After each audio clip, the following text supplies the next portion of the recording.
3PNR with Adam R.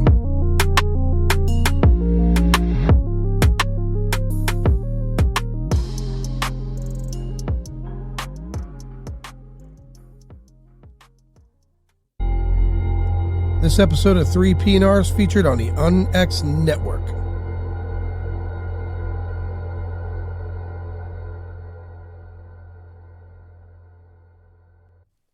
Welcome to 3PNR. I'm your host, Adam R., and with me on this episode is Tony Sivalelli. How you doing, Tony?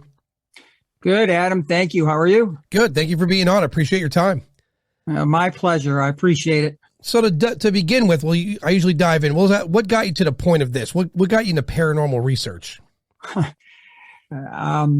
Roughly, and what I say is all my opinion when I talk about some of the different things we'll go over this evening, but my own humble opinion. But when I was 7 years old, roughly, well, not roughly, but 7 years old, I went to sleep one night and I literally just closed my eyes, and what felt like maybe 3 seconds that went by, I opened them, and my mother comes walking in the room. It was a school night, and she said, "Come on, let's go. You're late. You got to get going to school." And I told her I just closed my eyes. She said, "Oh, you just had a good night's sleep." And then she cracked the curtains a bit, and I remember this, and I'm thinking, wow, it doesn't look anything like it did just a few seconds ago. So that kind of stood in the back of my mind. And the reason why is it made me think, even at that young of an age, that there was something different about time that I personally didn't understand. And I asked some people some questions about it, and they couldn't give me a proper answer. And I just knew something was going on with how we, people understand we call time. And as time went on, nothing else happened that I can remember that was that unusual. And then I remember in the 7th grade, I had this independent reading class. It was junior high, actually. And I took out the book, Chariots of the Gods from Erich von Däniken, and I read it, and I had to take some notes, and I had to give a quick, repeat of it to the teacher at that time. And I remember thinking, wow, this is really intriguing. And I thought, I asked him, I said, why doesn't anybody talk about any of this? And he says, because we've been taught, history is different than what you just read. And he asked me what I thought about it. And I thought, if this is actually real, this is like, very, very important stuff. After that, I kept an interest in it. Things like the usual sci-fi shows, Voyage to the Bottom of the Sea, Star Trek, all those different things, Lost in Space. I would go back and forth watching them. And then I started running a business, a fitness center. I was also a personal trainer, and this is as I got into my adult life. And somebody handed me the book, Embraced by the Light. And that's where it really started taking off. It was about a lady by the name of Betty Eadie, and she had what was called a near-death experience. And part of what really hit home for me is when she was talking about when she had passed from this realm of existence, for a bit of time. She had been taken by some type of a spiritual being or an entity, a guide, and she was taken through different realms of existence that went through space, outer space. And she was introduced to different planets and different people that were on planets that were kind of in a similar situation as we are, but only much more advanced. And that rang a bell and got me reconnected to the Chariots of the Gods book, what Erich von Däniken talked about, all the different type of architectural structures on Earth, how there are many pyramids, all the different things that were all over, and how there must have been some type of transmigration going on from someone, because nobody was sailing the continents back then, and yet they had similar type of structures and different types of meanings. They all had references to different types of beings, and gods, plural there. As he would say, gods with a small g, and he had a lot of questions in it. What if? So from there, I kept this type of interest going, and I started reading a few books here and there. And then the Alien Autopsy came on, and we all remember that on the Fox network. And I remember watching that, and I wasn't quite sure, what to think of it. I thought, well, maybe this is possible. But what really intrigued me was the sincerity. I think I'm a pretty good judge of character most of the time, but the sincerity of the witnesses that came forward, people like Frankie Rowe, Jesse Marcel Jr., etc. And they just seemed like they knew something had happened. It was totally out of the ordinary. It was, the alleged extraterrestrial spacecraft that crashed in Roswell, New Mexico in 1947. So I started reading more about that particular incident, got pretty versed on it. Started looking at other documentaries, different things like that. Other books, became kind of a reading frenzy. And then I started going to different places. I visited, what we call Area 51 or Groom Lake. I saw an intriguing thing that took place when I went out there. I went out to the white mailbox. I was out there with a couple of friends, and it was an evening time that was there. It was late, and all of a sudden the night skies lit up, and they had these war games going on. And these, jets were really loud, and there was a lot of smoke in the area. But then I was the one that caught off to the side. There was this glimmering little light, and it was like in a mountain area, and it would be on and then it would be off, but it would be like, miles away, and it would be on again real quick, then off again real quick. And something, in my opinion, was being tested that was probably, again, my opinion, maybe back engineered technology from elsewhere. And I went to Roswell, New Mexico, and met up with Walter Haut, who printed the article of, Roswell Army Air Force Base captures flying saucer. And I went to the museum, met different lecturers in that there then. And Haut told me not only did he write the article, but at that time, he never came out and said that he had seen bodies, but he had mentioned that to me. He was pretty forward about it and talked to me briefly about it. And he seemed so sincere. And then I had met some other people that weren't even renowned or known about the incident, that never had any press, just local people that were without question knew that something, and what they had talked about, something had happened. Again, back to the UFO conferences and things like that, probably over 15 or 20 of them I went to during the course of, from 1996 to 2008 or so. Started putting all this together, taking notes, met all kinds of people, contactees, abductees, military people, naval people, interviews, phone interviews. Put together a book that came out in 2011. It was titled Ambassadors to the Stars, and it was a little bit about all of the people that I've met, some of the things that had gone in my life. Then I got into my own, areas of philosophical reasoning of what was going on with UFOs, and, similar to Klaus that you had on a few weeks ago, very interesting man, definitely knows what's going on.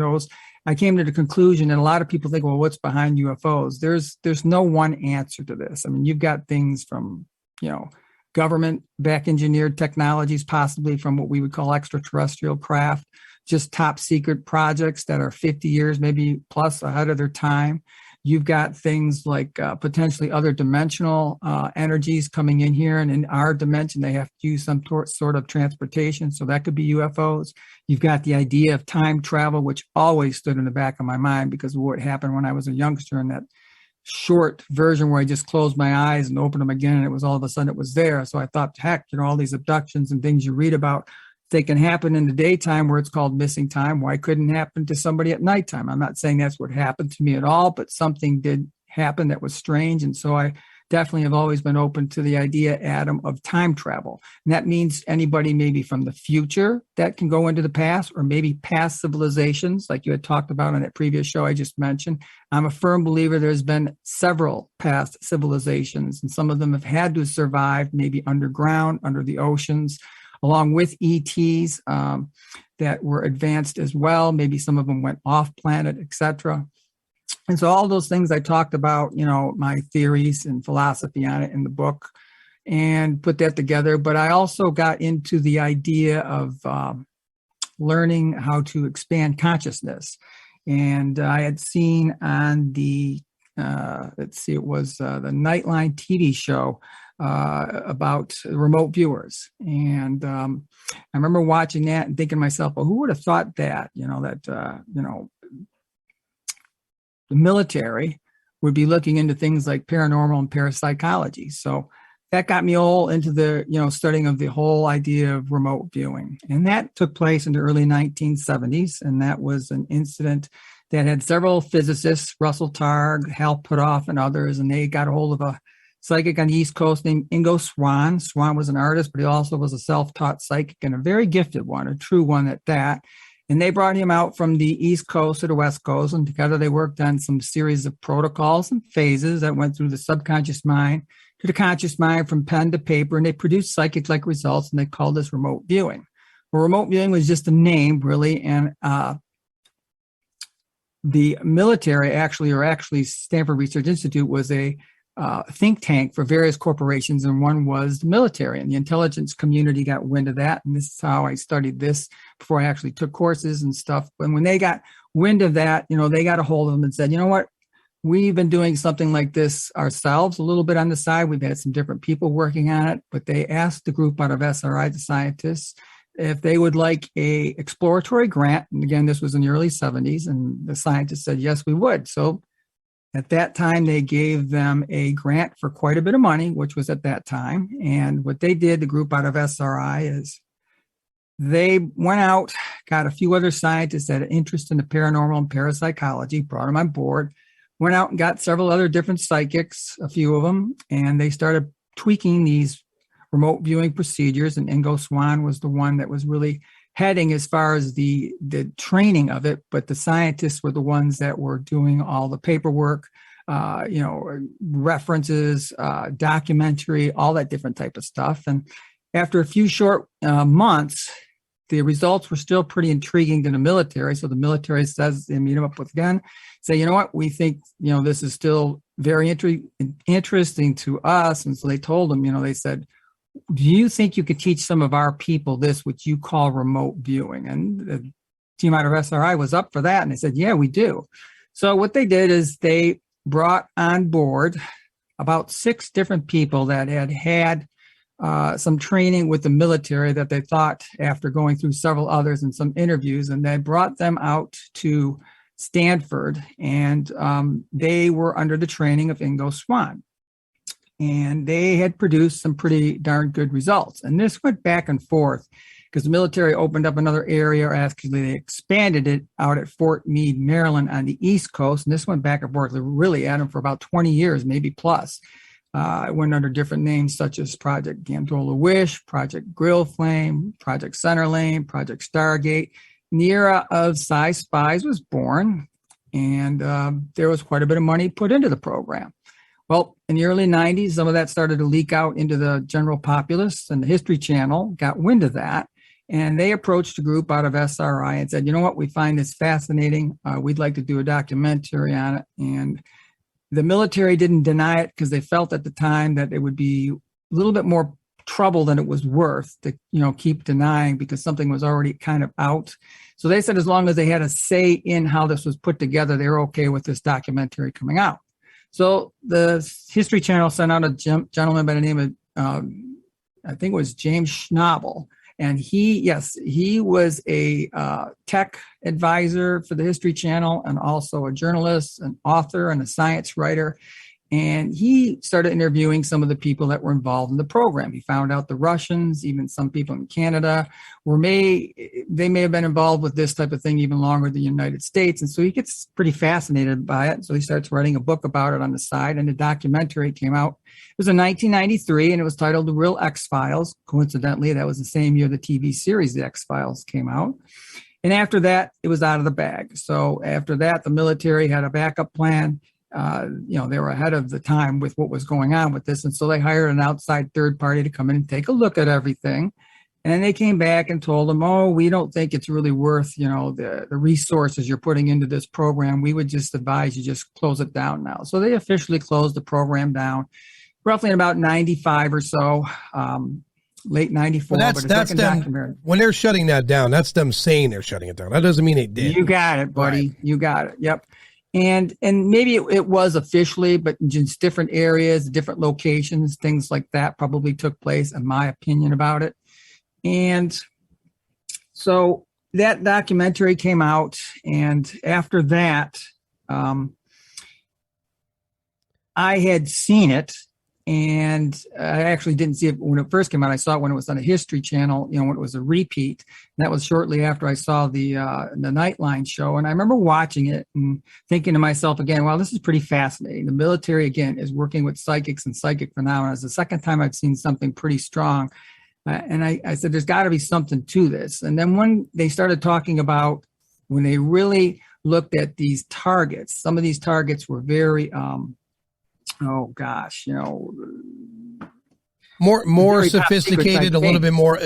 I say parallel to the normal, right? So here's they were above top secret type things like underground missile silos. Well, yeah, I mean, listen, biological weapons depots, nuclear if you told our submarines, government, things like that. if you told our government we could provide you some way to see what the enemy's doing, unbeknownst to them, it doesn't matter if you're a psychic, if you could teleport, they don't care. They're willing to experiment whatever it takes to have the edge. They're going to go that way. And you're absolutely right. And part of the reason they would deny these things and call them crazy, it's the same thing for anything else. Like Area 51, for an example, they don't want people seeing what we got. I mean, I don't fully agree with people going there to try to see it, because we need some kind of mystery. Because if we knew everything, our enemies would know everything. It's not a stalemate. They would know how to counter us or even attack us, right? So I totally agree. I try to be very objective about this all, and very well, you're definitely a student. I mean, that's a great thing. I say this a lot. I prefer to speak to the student over the expert. The expert he's complacent. He's good at he's learned what he's learned. He's an expert at that. But a student is going to dig and dig and dig. And that's what I think you've done. You've digged a lot, man. I mean, hearing you speak, you're very knowledgeable on a lot of these things I'm not even aware of yet, right? And back to when you were a kid and you had that missing time, understand that the human brain is still currently the most complex object in our known universe still. That key word is our known universe. But yes, I mean, you hear it. I hear it all the time. We only use 15% or 20% or 10%. No question about it. If we used anything more, trust me, Adam, we would be alien to the next person. Well, yeah, we wouldn't, for one, if we used the full potential of our brain, we wouldn't be able to be in our bodies. We wouldn't be able to be in our body. We couldn't contain that sort of energy. We would just be multidimensional constantly. Right. Yeah, there's no question. So I say this to a lot of people. When you look at a cosmic web and the construct of that, and then you look at a complex brain and think it looks like there's an architect behind it all, right? And there's a source.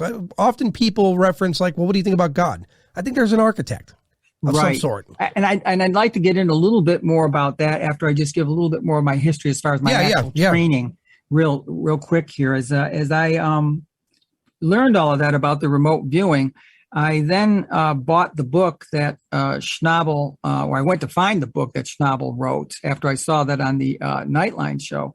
And I couldn't find it, but I came across the second book by Professor Courtney Brown out of the Farsight Institute out of Atlanta, Georgia, where he has put together remote viewing programs. And it was called Cosmic Voyage. And I looked at it, and it was about Brown and one other former military remote viewer, and they used the tool of remote viewing to look at the idea of extraterrestrials, UFOs, and potentially extraterrestrials coming here. And when I had that book in my hand, I said, well, this is exactly what I'm looking for. So I bought that book.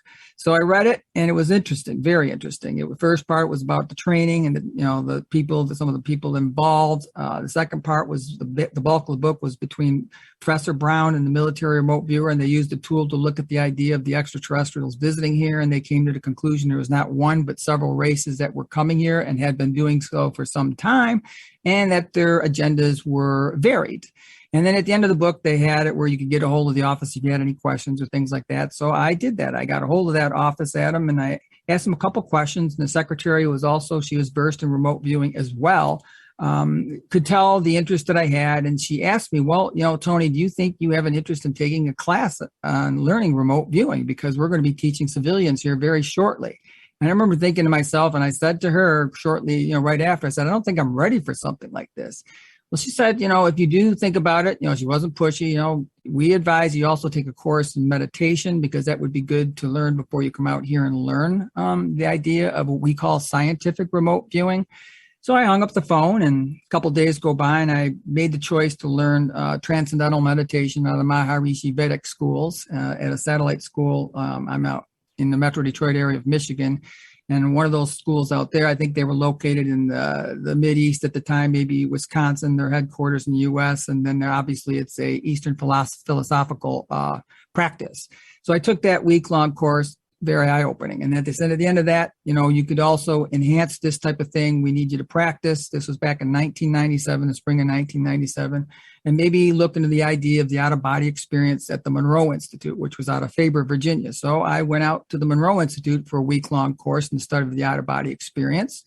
And both The study of remote viewing and the out-of-body experience involved getting information from taste, sight, touch, sound, and smell without being there firsthand, bringing it back and recording it. So I went back to the Monroe Institute a year later for another more advanced course in the study of the out-of-body experience. And that's where I found out, and I knew this before too, is that the military, for their program, their prerequisite was also learning about the out-of-body experience through the Monroe Institute as well. And 2 guest instructors were also there. The second time I was there, Joe McMonagle and Skip Atwater, who were former military remote viewers, and they were also helping with the start of the out-of-body experience and some remote viewing information as well. Then I went back to the Farsight in 2002, and between 1997 and 2003, Adam, I literally remote viewed hundreds of targets or monitored them. But if you were to ask me, am I an expert at remote viewing, I would say no, but I've had quite a few successes, but I've had quite a few misses too. But I also became quite efficient at teaching it because I was also a personal trainer for some time with my own business. And so then I started teaching remote viewing on the side as well. And, that's, back in the 2000s. And then I got involved in I remote viewed a lot of different things, but 2 different cases. One was called The Secrets of Red Gate, about UFO abductions in the Montana area. And then the other one was The Artificiality on Mars, ? Where I was working with several of the ex-military remote viewers. The Mars thing. Yes. Explain that. Yes. I was asked to participate as a blind viewer. Blind means you do not know what the target is. That's always the best way to look at any target. Then you go through the protocols and phases, and you write down the information that you get, and then you compare notes with other people. You don't do it with the other people. I did these on my own. I knew what the targets, they gave me the target coordinates. That's all you get is 2 sets of 4 digits. And then as you learn how to do remote viewing, that's all you'll need. Then you go through the particular protocols and phases. You get all the data. You have it all written down. It's all handwritten. And then I faxed in my results, and the results were that we were looking at a target on Mars that had artificial structures, and we all got that. And at my website, it goes into a 13-minute video. Professor Brown presents it at the Society of Scientific Exploration. It was in Colorado. I believe it was the year 2011. It was presented, and it shows some of the slides and how the viewers put it all together. It's like putting together puzzle pieces, but you'd be surprised, Adam. Even when I first learned the course back in 97, we would be sectioned off into 2 different groups, like 6 or 7 people in a group, and we would have these little stalls where we would all be separated, and we had, you couldn't see the next person next to you, which would be like 6 feet away type of thing. And you just would get your target coordinates, and you go through your protocols and phases as you learned it, once you learned it. And then you come into the middle of the classroom, and you'd have like a table, and you have your sessions put there. And then the monitor would look at those one at a time. And you'd be surprised, just if you look at these sessions, and these people are all blind at a target, how some people come up, 3, 4 people out of a group of 7 will come up with some of the same exact things and little things at that. So that's how I knew there was definitely something to this, and it could work. I'll tell you what I think real quick. Here's an idea, especially with the artificial structures on Mars.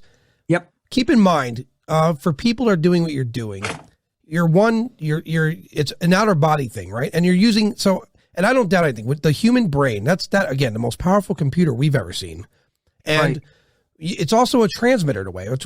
So when you're doing this, good way of putting it. Very good. Yeah. So you're a good student here. I read as much as possible. So when you're doing this, perhaps maybe you're moving forward or backward in time. It may not be a real time thing you're viewing. Right. It could be that those artificial structures are from the past or in the future that this is being done. That I'm not sure. I just know what I got. Well, yeah, when I actually was viewing it. When you're going to remote view and you're using your brain, now your brain being the transmitter, the ultimate computer, energy source. I like to think of it as an antenna. Right. Yeah. It picks up electron interfaces. Right. Because we're all connected. So at said point, when you're doing that, you're what I say this in parallels too. You don't know what verse you're in when you're leaving. You might that's what I'm saying. You might be seeing something past or maybe something future. I mean, correct. That's probably part of the study they should utilize, especially when you're going out into space, right? Right. Well, yeah. I honestly didn't think I was anywhere in space. I honestly thought it was someplace in Hawaii that was barren in a volcanic type of area that had some structures in it. That's how my conscious mind deducted it. Right. Because your conscious mind is going to come up. Your ego always has a play when you remote view, and you have a place for that. It's called deduction. So when you start labeling or trying to name anything you're looking at, you have to go off to the right hand side, write the letter D hyphen. Write out what you're labeling or what you're guessing, drop your pen, take a couple breaths, take a break from it, pick the pen back up, go back to your protocols and phases, because we're never trying to name or guess a target when you're truly doing remote viewing. You're just recording what you're sensing from your 5 senses, but you're doing it from an extrasensory standpoint because you're not there firsthand. I have a theory. I shared this with a few people. My theory on the gray aliens is it's evolving as I learn more, but ultimately I think the grays are a advanced robot, like a biomechanical robot.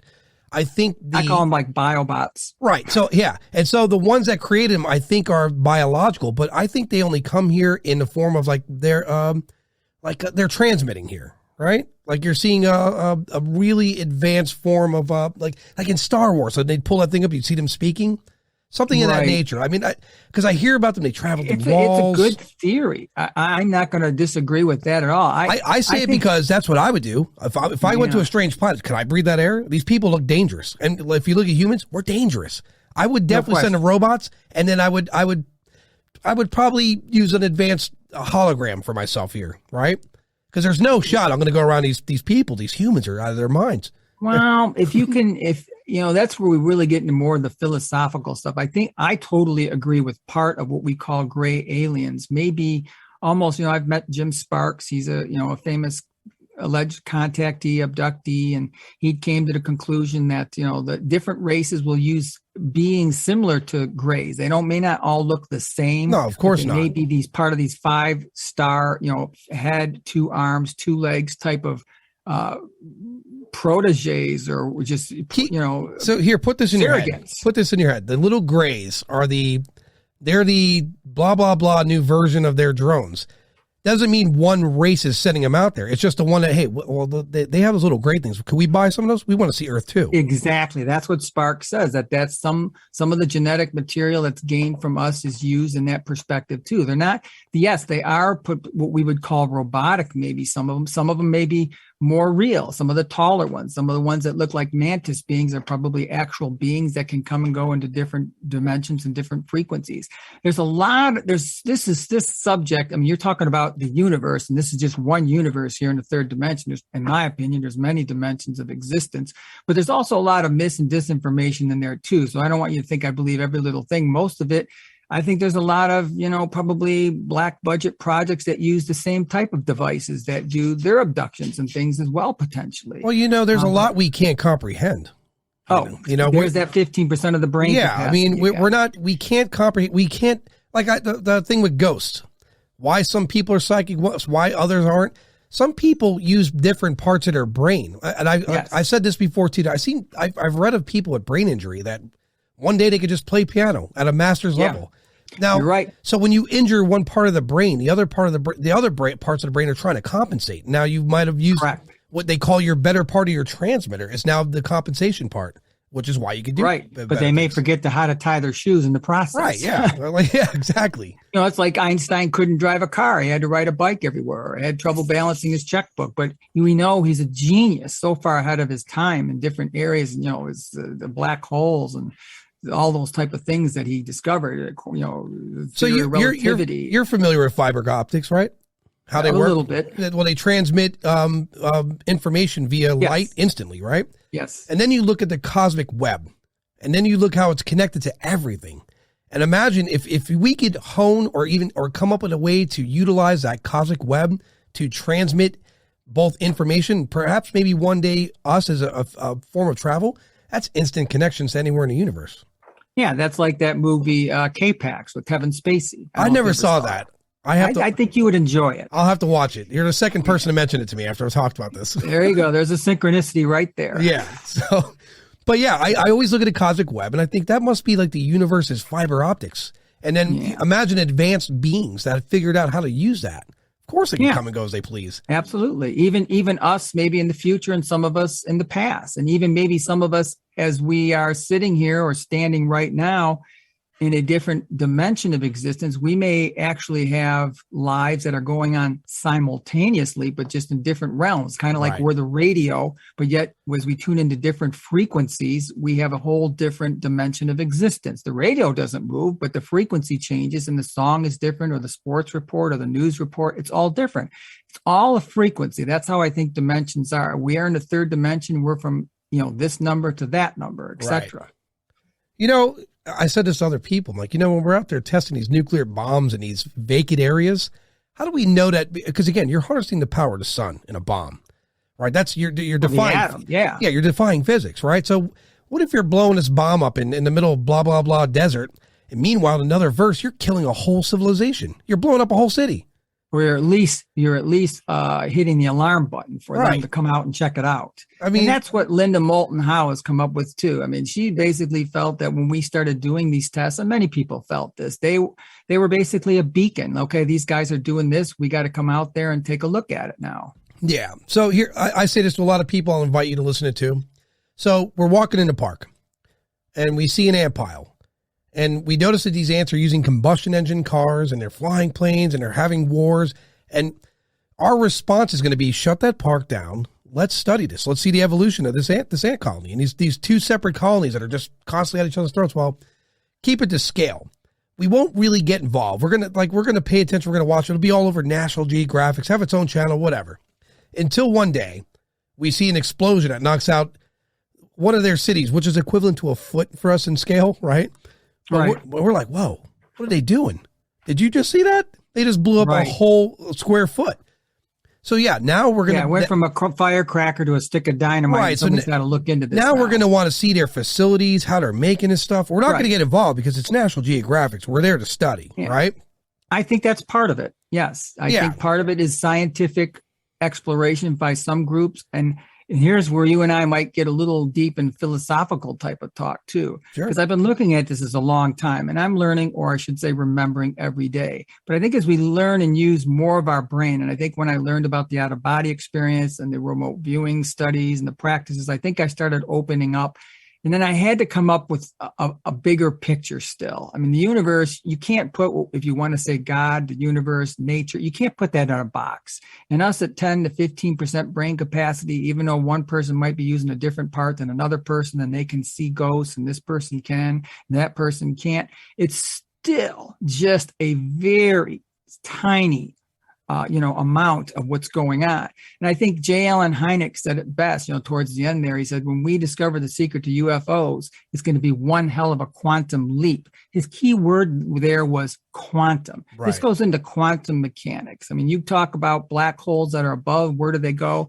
In my opinion, if there's dimensions, those black holes are below also. It's just a question of access to it. Different theoretical physicists, Garrett Lacey, Clear, Nassim Haramein, et cetera, they're starting to look at the ideas of protons, electrons in certain ways, in certain tilts. If you can have access somehow, some way, they're like black holes. They can go from one, it gets a really tiny particle. It's like the two pyramids on top of each other, the points from one point to a larger point. That's just like black holes. There's the old saying, what is above is also below. Right. So when these people open up these stargates, or they open up these portals, they have to have an opening somewhere, somehow. And quantum mechanics eventually, and I think we're on the verge of it now. We've got the Large Hadron Collider and things like that, doing all those experiments. And I'll tell you when that's going to come to fruition. Hear this out.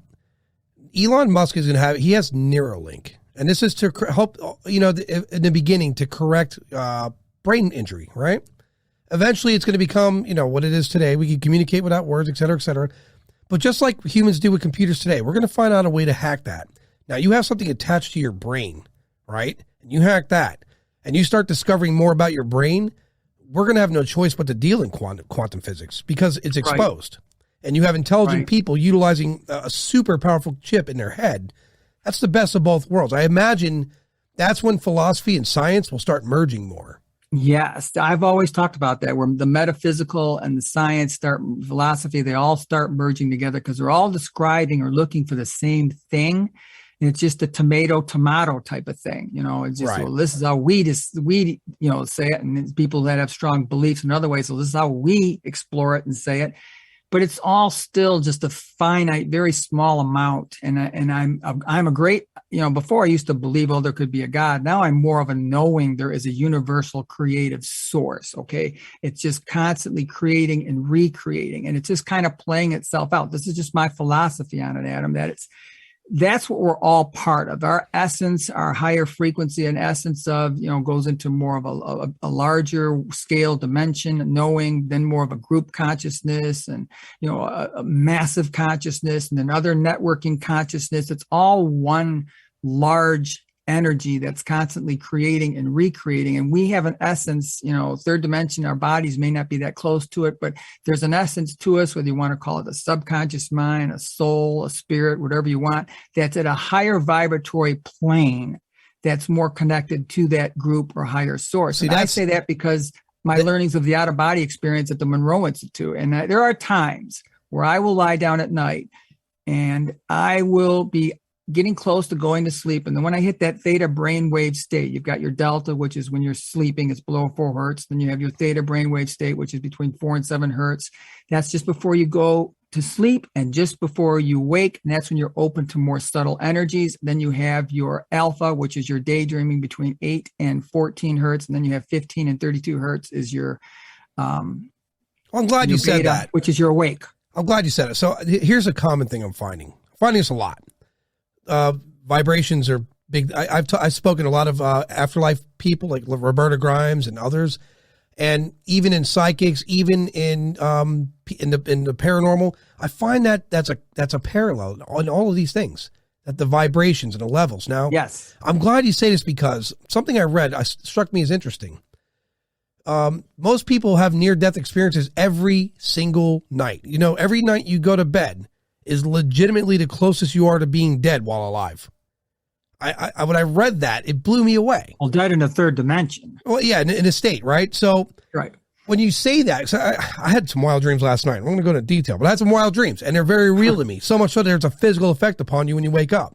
Sure. I think some people could die of heart attacks in their dreams, and that's how people have these attacks when they sleep at night. Yeah, because it's intense. It's real. Like in my dream last night, that was real. I was really there. I saw these people. So your mind won't know. And it's bizarre because maybe it's like coincidental, but you wake up from the dream and you get a phone call from a friend and you have a conversation, and somehow it leads almost into the subject you had a dream about. Right. And if you can that's what the Monroe Institute tapes do. They allow you to collect information from the theta brainwave state. What they do is they play a binaural beat. It's between 5 and 20,000 hertz is one waking hearing. You have instruction that's going on. That's one beat that's going on. And then you have one that's below, I believe, 1.5 hertz. And that's only your subconscious mind can hear it. It's playing in the background. And that's called a binaural beat. And what that does is it creates a cerebral-like wavelength inside your brain that creates a neurological effect. And that effect at times can allow you to bring information back from your theta brainwave state to your beta brainwave state. So just, that when you're more open, then you bring it, and you got that information down, then you write it down. That's how that works at the Monroe Institute. That's one of the things that they do, in terms of their binaural beats with the Monroe tapes that you listen to when you lie down. And when I did that, after I got home, there would be some times, and even now once in a while, and listen to this one, to where, and I wrote about this in the book I wrote too, I'll be sleeping at night or just about ready to fall asleep. And all of a sudden, it's like inside my head, there's this real whipping, spinning around. And then it's all of a sudden where I'm going up and out from that area. And then I have a consciousness knowing that this is happening. And it's pretty, Do you get nervous, like a nervous feeling in your stomach when this happens? I will get nervous at times, and other times I won't. But there are times, without question, I do remember, again, that theta to the beta brainwave state thing. I have to shut my conscious brain down and my body down, because the frequency that you're entering into is it's nothing that the body, the heart, or even your mind can handle. Okay, I'm talking about the mind that works in the brain. There's an essence to us that I was talking about earlier that's part of a bigger picture. that is when I shut myself down. It's almost like a safety mechanism type of thing. Right. You know, I personally think that our consciousness and our soul are one and the same. I think it's the same thing. That's why it's a mystery to science. You can't, and scientists want to have doubt on it. A lot of these scientists don't know, oh, it's not real. It's because they can't cut you open and find it physically.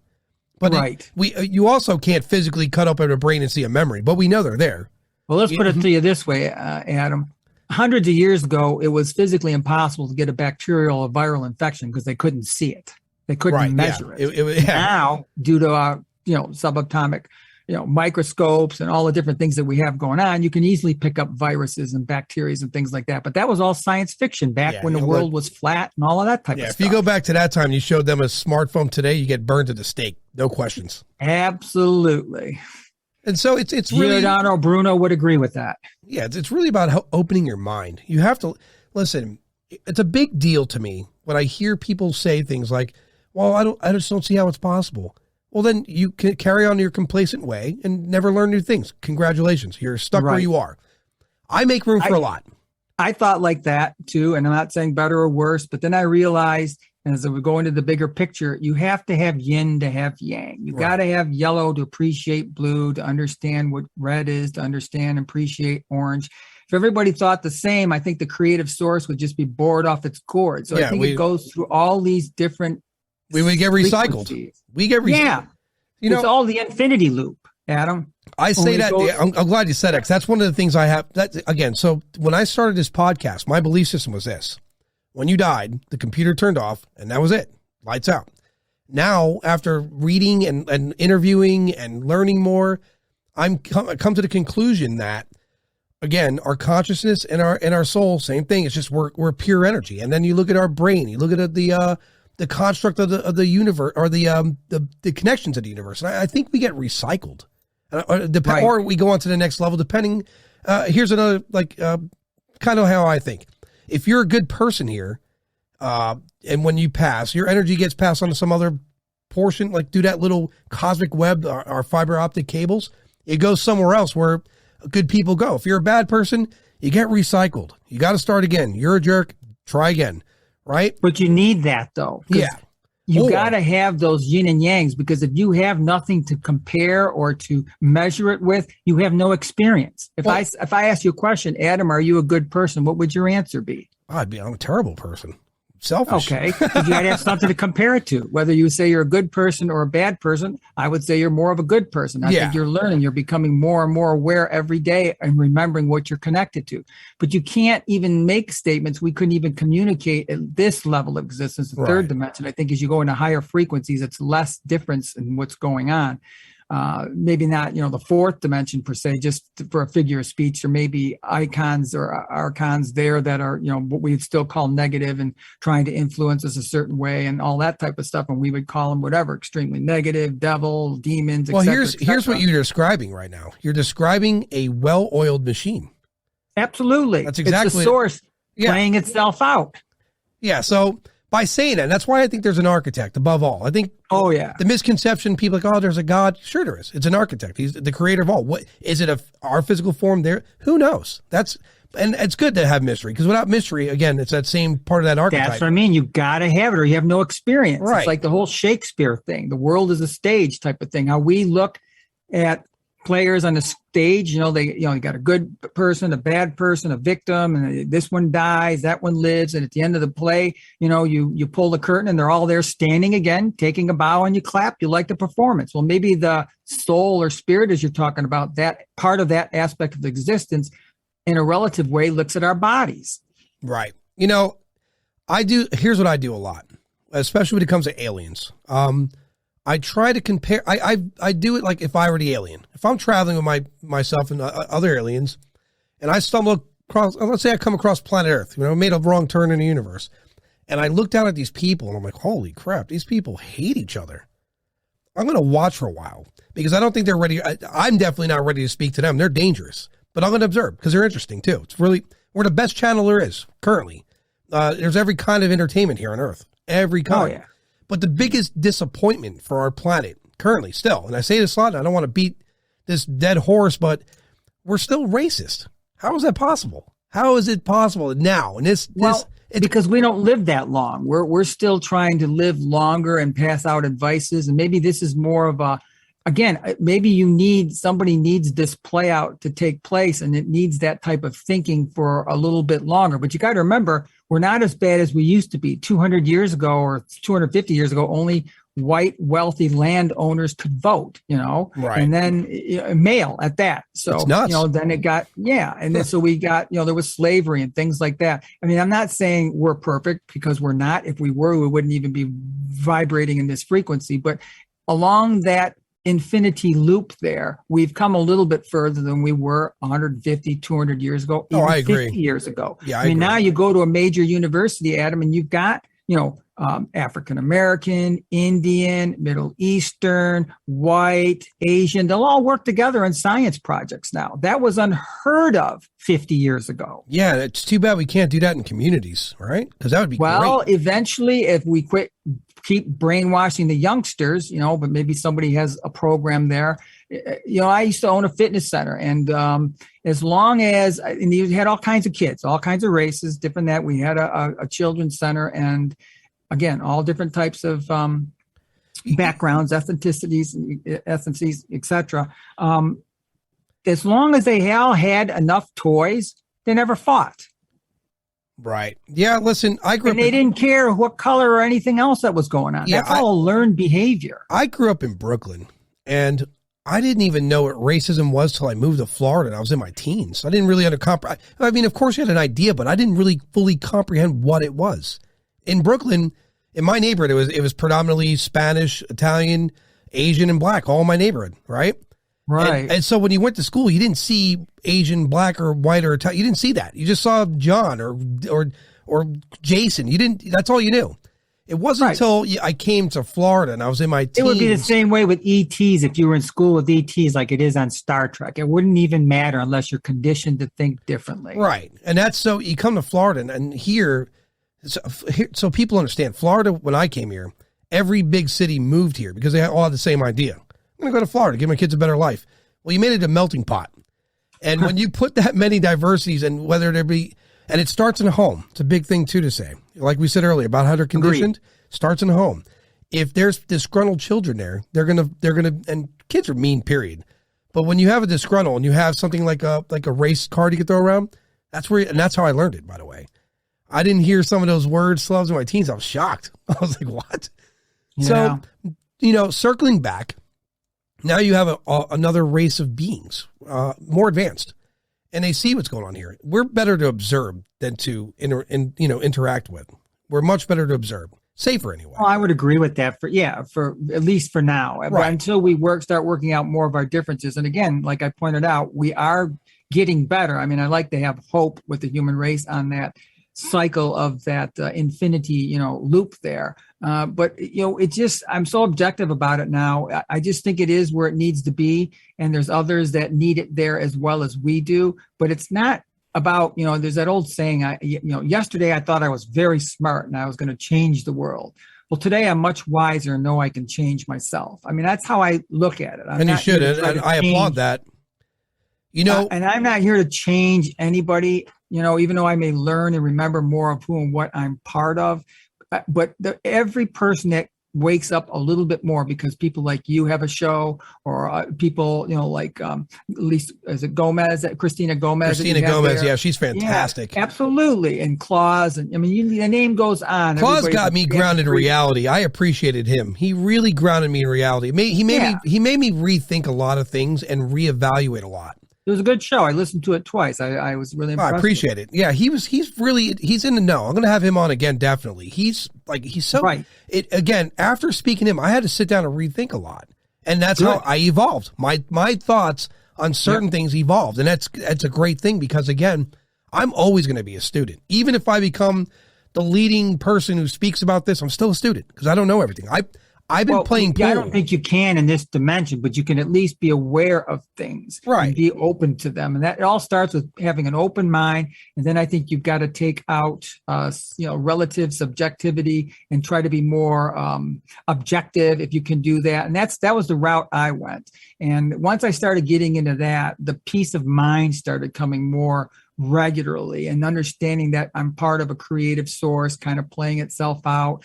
Even though you would like things to be better, they are in some instances, but they aren't in others. You realize there's maybe some groups here that want to keep it that way. Maybe another group is using us as thumb drives and needs negative experiences to go along with positive experiences, because maybe they're recreating creation. Yeah. There's a hierarchy to all this, and you need all this diversity for the beings that are above us to have to look at and learn and be aware, so they don't make more mistakes, so to speak. And there's civilizations that are behind us. Look at us 1,000 years ago. I'm glad you said that, man, because here's what I was watching this documentary yesterday, and they were talking about the center of the universe. I'm like, oh, it's much older and things there must be more advanced. Well, that's not true. It could be that something out there's in its Stone Age. It could be that a comet, out of nowhere, a comet hit this planet that's well older than ours, but a comet hit it, and now it has atmosphere and water, right. and now life could actually start being made there. So they might be behind us. I really believe the first traces of life that we're going to find. Panspermia theory. Yeah, I think the first bit of life we're going to find is going to be primitive, and we're going to want to study it. I really think that. I thought about it before. What would be the best way to define it? I think maybe something that's not too threatening. Maybe something, in talking to different people, it might be more like architectural stuff that was from the past. So it's not a threat to us right now, and it might not throw every strong belief system into a loop where you just say, well, you know what? We found architecture on this planet. Maybe it's Mars, or maybe it's Venus, or somebody close. And then if you say, well, okay, if these two planets have it and they're right next to each other, we're just one speck of sand on an endless beach, not to mention all the dimensions. I mean, we have to become spacefaring sooner or later anyways, because we'll be taken out by a solar arcing flare by the sun, or we'll be taken out by a rogue asteroid or some type of upheaval. There could be all kinds of things. So we have to be spacefaring at some point. And I think past civilizations have come and gone here on Earth, and people from history would be alien to us now. And some of them probably got off world or tunneled deep under the ground. I firmly believe, because of the age of this planet and everything I've been reading, we are definitely not the first advanced beings to be here. Not even close, I would say, Adam. And then, you have to keep this in mind. Graham Hancock said it best. We become I love that guy. Species with amnesia. Yeah, so, think about this. There could have been something, how hard is it to trace beings like us just 4 or 5 million years ago? It's pretty hard. Now imagine 1 billion years ago. The remnants of that are near gone.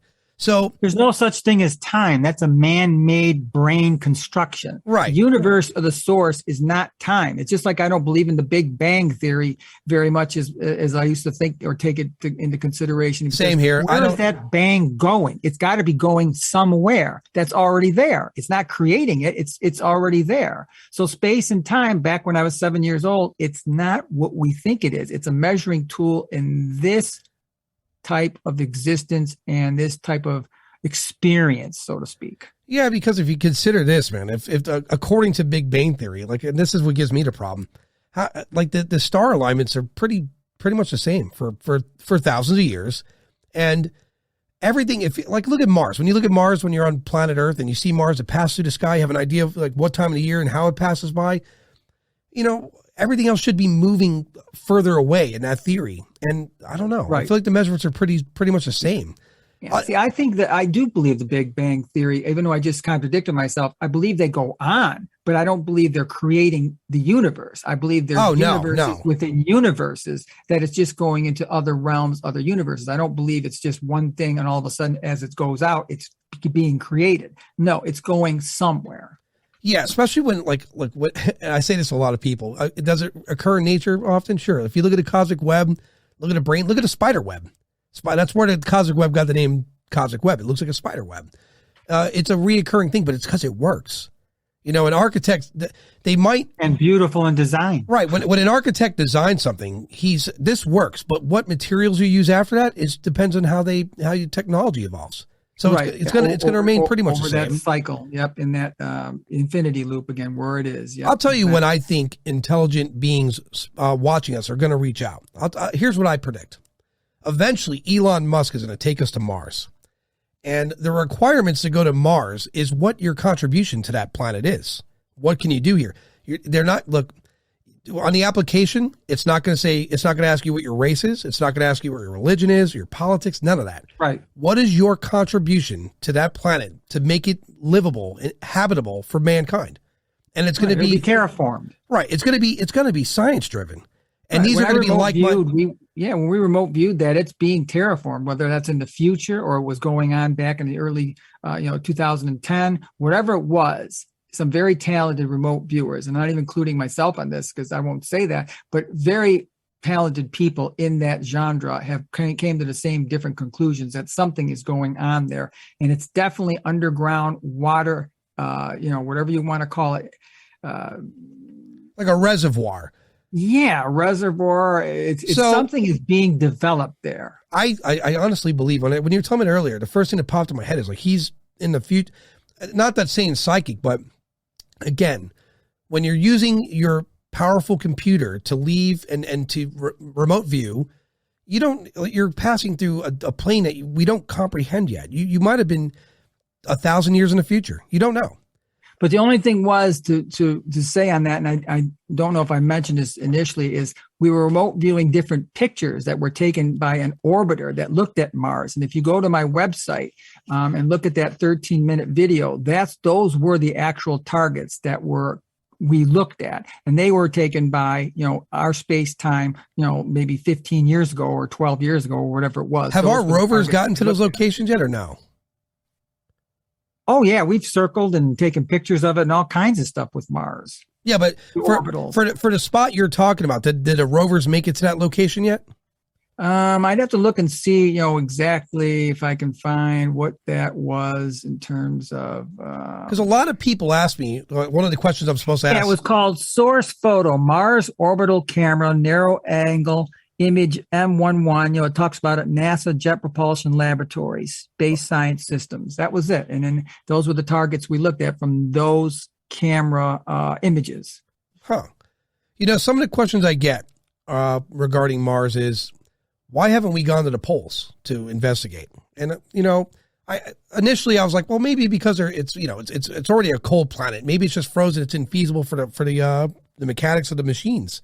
But that is a great question. That would be a good place to go start looking for the idea to terraform. We're talking about natural occurring ice in that planet. That would be a great place to start. Well, that's one thing. It's telling you there's water. Yeah, then you could work your way down because like look at what the ancient Romans did, man. They made aqueducts. I mean, these were advanced aqueducts for their time. Right. Just to transport water from one location to the other to make it more habitable. So you would think that would be the place. That's probably going to be Elon's job, right? That's where he's going to have to. Well, he's going to be one of them. That's for sure. Yeah. I think, in my opinion, I think there's already been civilizations there. There may be some terraforming at some places. Maybe it's more of an underground thing. Maybe some of the planets or a lot of the planets, maybe their most advanced civilizations actually may be more in the underground areas or in the water depths or under the ocean, those bases. That was one of the things that really brought me over into understanding, yes, there is other intelligences here, was the USOs, the unidentified submerged objects. After talking to different Navy people and some of the things that they had seen, that would be the perfect place here on Earth because it's 70% water, basically, and the oceans are not that greatly explored. And if they are, it's something to do with naval research or naval intelligence.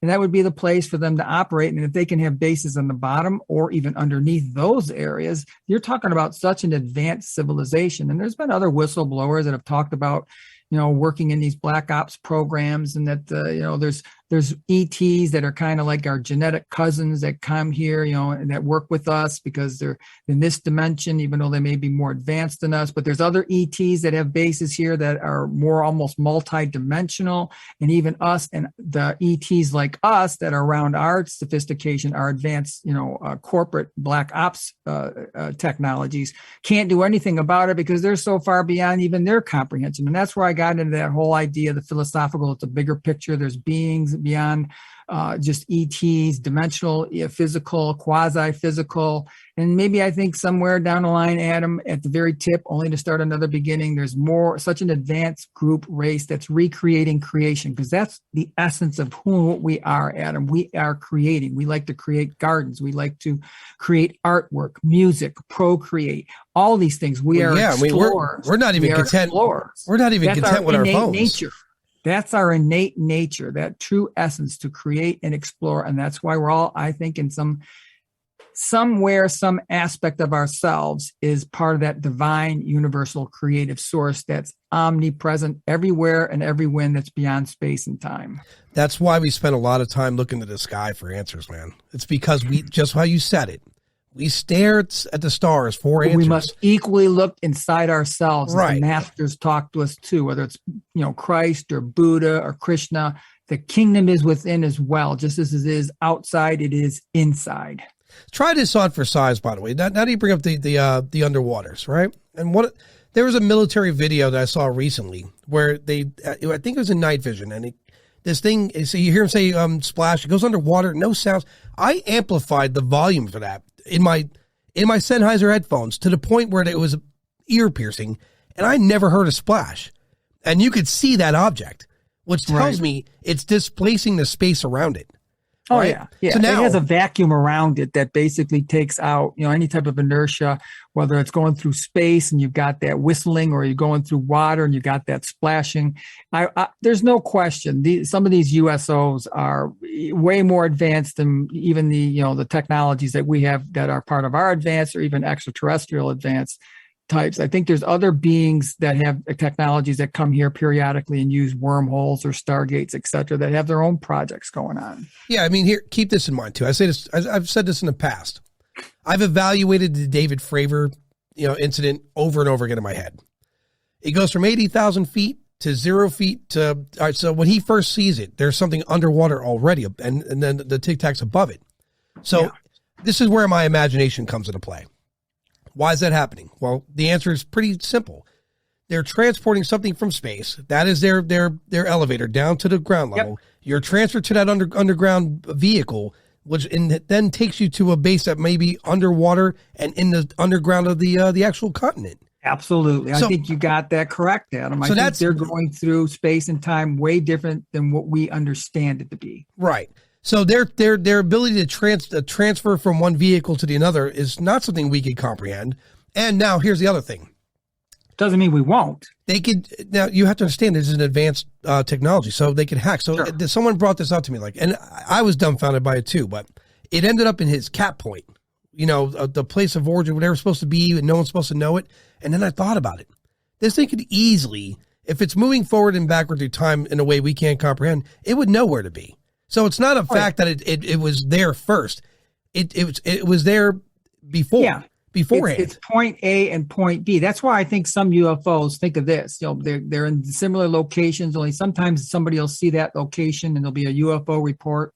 And then, 30 years later in that same location, there's another UFO report of a similar object. Well, that doesn't mean it's 30 years later for that object. It just might have been a time loop and we see it 30 years later. Right. Think about that. The way we perceive it is completely altered, right? Right. So again, yep. I think also, and so here's another big thing too. Like I said earlier with the ants, we have these military operations. They're going to observe us. They're going to want to see what we're doing. They're going to want to pay attention. Like every time I hear the Foo Fighters or anything like that around wartime scenarios, it's picture the History Channel. If we had the ability to fly around our subjects, being the animals, up close and personal without disturbing them, we're going to do that. We're going to do that without even a second thought. And so a lot of this for me is observation. A lot of this for me is, I still think this, whether this be spoken for life or death, the afterlife, ufology, or the paranormal, I think Earth is a proving ground for something greater or lesser, depending on how you behave here. It could be both. It doesn't mean it has to be any one thing. It could be both for different beings. how we look at an anthill now might be different than how we looked at an anthill 1,000 years ago. Even the beings themselves may look at us differently. I mean, you've said it before, it could be type of a project going on for some races. It could be type of a science observation for others. It could be us. Let me say it real quick. I don't know if you're familiar with Raymond Fowler, longtime ufologist. No, I'm not. But he worked with the near-death experiences and stuff. He was through the mid '60s, late '60s, part of MUFON, et cetera. One of the founding fathers of that organization. Fowler worked. I'm going to read this. These quotes out of his book, The Watchers, too. Fowler his work ultimately took him into a direction of the near-death experience, and stated in his book, The Watchers, too. He exploring UFOs and the near-death experience. The UFO NDE, which is near-death experience connection, seems to be telling us that whoever controls the UFO phenomena is intimately connected with the afterlife of human beings. This is a deeply profound revelation with ever-escalating implications for humankind. Whatever the reason, which may be beyond our comprehension, what is called alien interaction, seems to be part of a constant interplay between life here and life in the hereafter. For if we take and integrate the total characteristics of the UFO and near-death experience phenomena at full face value, the bottom line implication is death may be the ultimate UFO experience. And that's what Fowler concluded towards the end of his career. Huh. I believe that's part of it. Yeah, I mean, think about this. And that I like what he said there, but I kind of had this thought in my head too. And for me, it explains Skinwalker Ranch, a lot of these other like hot spots.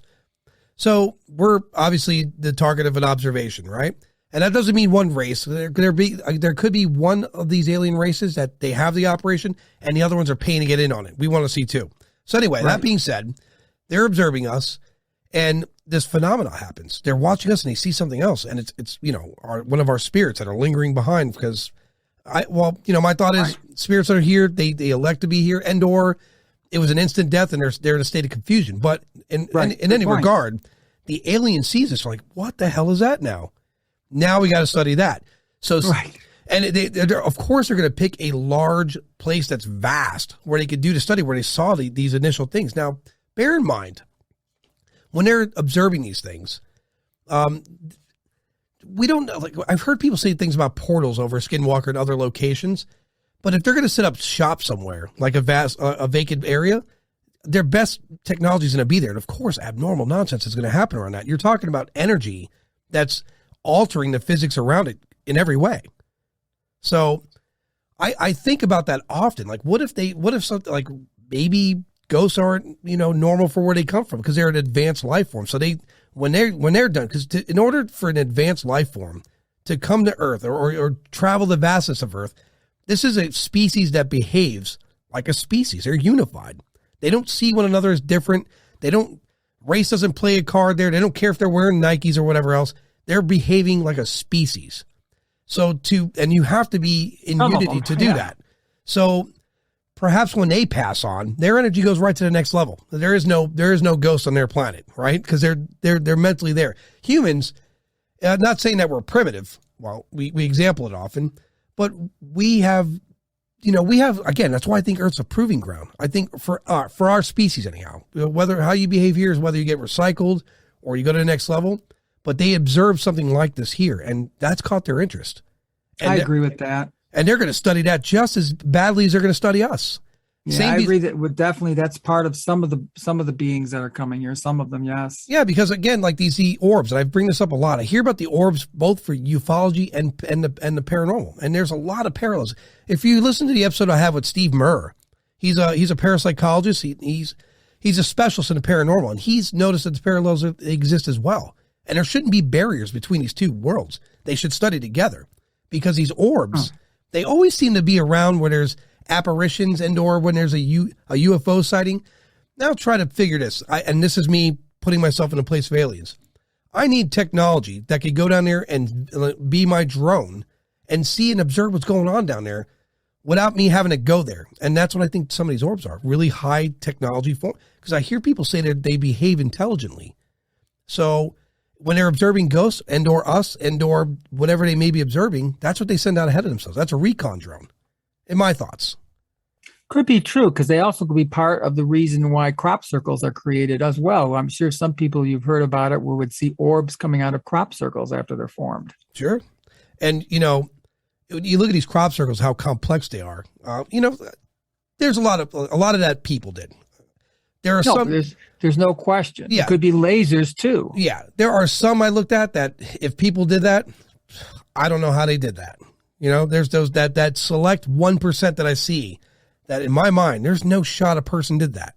Now, they're almost like highway signs for other beings that would understand what they are. Like like they're traveling and they got a little stop there and it has some type of a magnetic residue and it's kind of like a stopping port, and then they read that real quick and zip off. Right, and and you're right. That's a good it can convey information for that time period. It doesn't need to be forever, right? It just had to convey that message. Right. Yeah, I like that idea. So for you, what do you? I'll give you this question. What happens to us when we die, in your opinion? Well, my out-of-body experience is not really, in my opinion, going to take the place or precedence of a death experience. Right. I feel, that time is part of what's going on. And I think we live simultaneously. It's just kind of like saying, Adam, and I don't have a direct answer, and I'm kind of sidestepping it, but I think there's an aspect of us that is always going to be us, but there's an aspect of us that's always the source. And then I think we go into many simultaneous parts of existence. And I think it's a source just playing itself out, recreating creation over creation. And sometimes we're higher beings, lesser beings that just start off in different places. I think it's constantly an interwove of, it's like first law of thermodynamics. Energy never goes away. It just changes form. And I'm sure you're familiar with that. Yeah. So I don't know. I think, when I'm out of the out of body experience, there's no longer, there's a certain aspect of it. Like when I see like some things around me, that's still me. Okay. I know it's still Tony, but once it goes into that higher frequency, there's no more Tony. It's just an awareness of being. Right. And I'll throw something at you from Jacques Vallée, and I'm sure you heard of him, right? Yeah. I've read a lot of his stuff. Yes. And he's, because he was heavily involved. Few people don't know this, but the whole remote viewing when it started out of Stanford research for a little while as well. And he came up with something in his book, Dimensions. He says, I propose to describe consciousness as the process by which informational associations are retrieved and traversed. The illusion of time and space would be merely a side effect of consciousness as it traverses the associations. So I tend to lean towards that. I feel that we are aware. We are not the body or the personality that we think we are in the third dimension, even though that's very real. But there's an aspect of us that's even greater that I talked about earlier. And I like Vallée's description of that right now, that it just kind of traverses time and space or with different personalities. Right. I like that too. And in my thought, like, remember I said earlier about this, the fiber optics and the connections and how we recycle. I think by saying our consciousness and our soul are one and the same, meaning it's pure energy, right? Yes. And that energy has information attached to it. Now, when you recycle, whether it is you go to another plane or you stay here and recycle, like as they would say, reincarnate, part of that information is attached still. And I think that's where a lot of these people have like this previous life experience, because there's still information attached to your fiber optic. They know transfer. What a soldier's uniform looks like, and it's not even complete at a museum, but they know exactly what it looks like and what's missing, and they'll explain it to the curator, what it is, and they're like, oh my gosh, I can't believe this kid 6 years old knows that. Yeah, no, it was an 8-year-old kid. My goodness, man, that kid shocked me. He was. The description, and this was in the 80s. This is before the internet. There's no shot that he just looked this up and tried to make something of it. Back on TV shows like Unsolved Mysteries or Paranormal Borderline. But that kid blew me away with his detail. Yep. It was absolutely picture perfect. And it turns out the soldier wasn't like highly decorated. His plane went down. He died. They didn't even recover the guy's body. And for this kid to pump that information out blew me away. Blew me away. You ever seen the movie Groundhog Day? Yes. So I did an off podcast interview. I do a lot of those because there's people that don't want to be on air, and that's cool. And he was telling me about he's relived his own life so many times. He's miserable. He's like, I would see an opportunity personally. Like, wait a minute. So you're reincarnated. It's your life. I would see an opportunity. Like I could right wrongs, I could be rich, but like he's miserable. And it sounds like maybe I have a poor perception on that. Maybe it's not as exciting. Maybe there's something he's attached to, and I'm not saying I'm any better or any worse. I don't mean it, anything like that. Just a quick observation sometimes from somebody looking on the outside looking in. Maybe he's attached to something here, or a subconscious aspect wants to get something right, but it's just not quite getting through to his conscious. Right. So he gave me the impression, like the way he was talking, it sounded like I just want to go to the next level. Why am I here again? I was like, holy crap, man. Like when I was done talking to him, I was like, I had to think like, wow, that's torture. Right? So you look at Bill Murray and like in that movie and all that guy did. Yeah. All he did was, I love that movie for what he did in it, right? Because he went from one total comedy genius. Yeah, he went from one side to the other side of the spectrum really quick. But when I hear people say things like that, and some of the off podcast interviews I've done, I hear these people speak about their I guess deja vu / past life. I find a trend, I find a pattern, and that's what I look for when I speak to people, is to see a pattern. And so far, the pattern's pretty consistent. It's somewhere in their early adolescence when these weird memories start occurring, and they can't explain it. And it's like, and they say, well, it's like deja vu, but I actually remember this. Right. And so that's what makes me think to myself, when we pass from here, depending on what we do on here, Earth, the humans' proving ground, I should say, depends on what level. Do you go to the cosmic web ride to the next place? Do you reincarnate? Yeah, and I think it's all going on simultaneously inside the web. I mean, it's just, if I ask you, Adam, do you think we're ever going to learn how to time travel? Whether it's 100 years from now, 1,000 years from now, 1,000,000 years from now, do you think us or anybody will? I think personally, with Neuralink and then the idea of a human being hacking their full abilities, I think we might learn quantum physics, and I think we might find an idea on time travel. I don't think it's going to be like Back to the Future where you could take your body there. I think it's going to be your energy, your consciousness will travel through time. Not Very you. Could be, or advanced beings that might be, as you said earlier, more energy type beings. Right. So let me ask you this. If we ever learn how to do this, whether it's 1,000,000 years from now, 1,000 years from now, or we learned it 1,000 years ago or 1,000,000,000 years ago, then it's going on right now. Right. If it's ever going to be or was, then it is. Right. And so then that being said, there are rules to time travel, right? And so we are, if let's say we're being observed here by things from the present, past, or billions of years, whatever it may be, they can't interact with us directly and they can't give us answers directly because there's that butterfly effect. Right. That frequency. They still have to intervene with the frequency that we are in the third dimension, that radio dial. It's like someone told me, when you drop a pebble into the water and there's ripples, if you do anything to disturb the ripples, you disturb the natural order of that ripple effect. And so when he said that to me, deep. Yeah, it took me back. I'm like, wow, I never really considered that. That's how stuff is. It's deep. Yeah, time is fluid, right? Both backward and forward, however it works. Right. So, and it may not exist as the more evolved we become. No, you're right. Because who's to say what our consciousness is going to be like in the next realm? We're more aware. We're more self-aware. Like those UFOs you were talking about that are 80,000 feet dropping. I mean, there's ways, pun intended, there's ways around it as well, because it all has to do with gravity, magnetics, centrifugal forces, quantum mechanics, et cetera, et cetera. Right. There's a law to it somehow. It's a mechanic to it. It's a matter of us perceiving that law and how to manipulate it.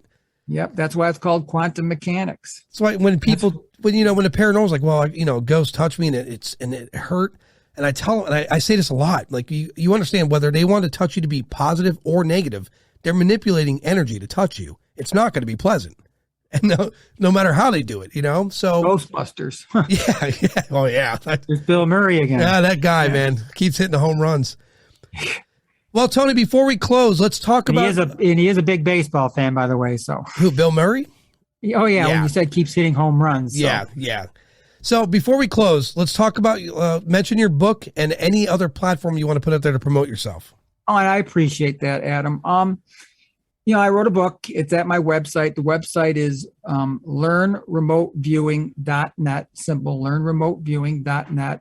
The book is titled Ambassadors to the Stars. It's a great read, I feel, and I'm not being partial. There's a lot of different people that I interviewed, a lot of different situations that took on, abductions, contactees, stories, short stories, the way Hollywood, we didn't even touch on that. I mean, they're part of the program as well, how the media is, one group wants a slow indoctrination to take place over the course of generations for this information to come out. Maybe another group wants to keep it more status quo, or we keep the same energy, same money lines, et cetera, et cetera. Not saying good or bad, but that might be a play out that's going on. I explore that along with all the different UFO stuff, my whole remote viewing trainings and out-of-body experiences. Some of them are there. But the main thing I have at my site right now is a course in learning basic scientific remote viewing. It'd be great for anybody who wants to learn it. It's very affordable. It's on video, but it also has one-on-one sessions with me involved as well. The people always ask me, well, okay, so I learned how to do remote viewing. I get a little bit of this done. I learned to look a little bit outside, but what am I really getting out of it? What people really get out of learning something like the scientific remote viewing is they start looking at it and they start gaining more cognitive ability. They may gain more cognitive ability. They may increase their intuition, their gut feeling, their sixth sense. They may notice more synchronicity in their lives. All these things, Adam, are already there. But this type of training that I go through, that I've been through extensively, and obviously we touched base on some of it, and what I take the student through, it's about a 12 to 15-hour course on video tape. You just go to the website and take the course. The classes are on there via PowerPoint, and you mirror the PowerPoint. I go through it step by step. It's all verbal. It's a closed caption. It has images in the PowerPoints. The student will just mirror what I put in front of them, only it'll be their verbiage and their sketches. And then I go over each target with them, what they got, what they might not have got. And then by doing this and getting into their subtle energy, they're slowing themselves down. And we always meditate, and we do an SRV affirmation before to, ground ourselves, protect ourselves in white light, etc. It's all there. It's extensive. But if a person wants to adventure into learning remote viewing, it would be, a course that they could definitely look at. And there's definitely good byproducts to be gained by learning something like that. And I appreciate you asking me that. No, not a problem. Do you know who Margie K is? Margie K, she's part of the Unx Network. Shout out to the Unx Network, because this episode will be featured on there. She part of the MUFON out of Missouri, is it? Yeah. She's involved in remote Okay. viewing as well. You guys should really connect. I think you guys would have a good conversation on her podcast. I mean, easily. That's funny you should say that, because I was looking at a particular conference recently, and her, she was on that conference, and that's definitely a synchronicity that you just said right there. So I was interested. Yeah, I'm gonna connect the two of you. I think that's important. Also being said is what we said earlier about people learning, and you want to learn more. Listen, it doesn't hurt you to sharpen your tool, meaning your brain. You could only develop more cognitive experience. You could become sharper cognitively when you apply yourself to it, no matter how you do it. Just another tool in a toolbox to expand consciousness and awareness. Right. It's helped a lot of different people out. Some people are afraid, but that's why, you got to get through the mythologies of all kinds of different things. It's like, I like instructing it. My history, Adam, is a personal trainer as well. When I ran the fitness center for 26 years, I was a personal trainer at it as well. So I have an affinity to teach and to work with people. I don't push them too hard. I repeat things over and over. I think everybody has a different learning curve, but something like remote viewing, everybody has this innate ability. It's just a question of exercising those muscles, because they're kind of dormant. It's just like the body. If you don't exercise particular areas or muscles or stretch them out, they're not as useful as they could be. Well, this is the same thing. Well, yeah, listen, if you don't turn on the Bluetooth, it's not going to work. You know what I mean? So No. it's just a reality. Like, if you don't turn that portion of the computer on, you're not going to get the use of that portion of that computer. You have to learn how to do it. It's a learning exercise. Well, Tony, I had a good time talking to you tonight, man. I really enjoyed it. I appreciate it, Adam. You are well-versed in all this, and I appreciate all the work you do with getting the guests on and letting them speak, what had gone on in their lives, what turned them into the researchers or learners or experiencers or contactees, all these things. What you do is another important piece. Don't ever shortchange yourself with that, but keep it all in perspective, because we're here in 3D as well. And I appreciate you having me on. It was a lot of fun, and we probably could have talked for another hour or so. But you know what? this was good. Yeah, we have a part 2 coming, by the way. So I'm all for it if you're all for it. yeah, man. All right. So have a good night, Tony. We'll talk again. Thank you much. Thank you for everybody that tuned in to listen. Thank you much. Take care.